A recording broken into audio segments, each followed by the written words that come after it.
अस्सलामुअलैकुम दोस्तों, उम्मीद है आप सब लोग खैरियत से होंगे। बात करेंगे ओमान में कोरोना केसेस के हवाले से। आज 3 सितंबर 2020 जुमेरात के दिन ओमान में 256 कोरोना के पॉजिटिव केस रिपोर्ट हुए, जबकि 16 लोग जो हैं वो वफात पा चुके हैं।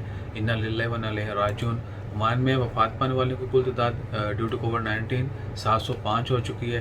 अल्लाह ताला तमाम लोगों की मग़फ़िरत फरमाए, उनके लवाकिन को सब्र व जमील अता करे। जबकि कोरोना केसेस की कुल तादाद 86,380 है और सेहतयाब होने वालों की कुल तादाद 81,828 है। पिछले 24 घंटों में 45 मरीजों को हॉस्पिटल में एडमिट किया गया और कुल मरीज जो हॉस्पिटल में एडमिट है उनकी तादाद 383 है।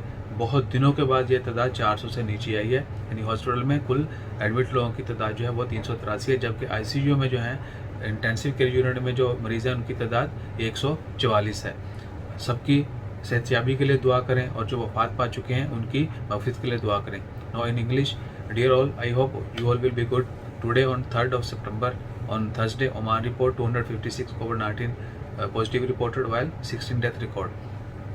Total death due to COVID-19 in Oman are 705, while total cases of COVID-19 in Oman are 86,380, and total recoveries of COVID-19 patients are 81,828, and 45 patients admitted to hospital in last 24 hours, while 383 total patients are still in hospitals, and 144 patients are in ICU, intensive care unit. So please stay safe and keep praying for good. Inshallah khair. Allah Hafiz.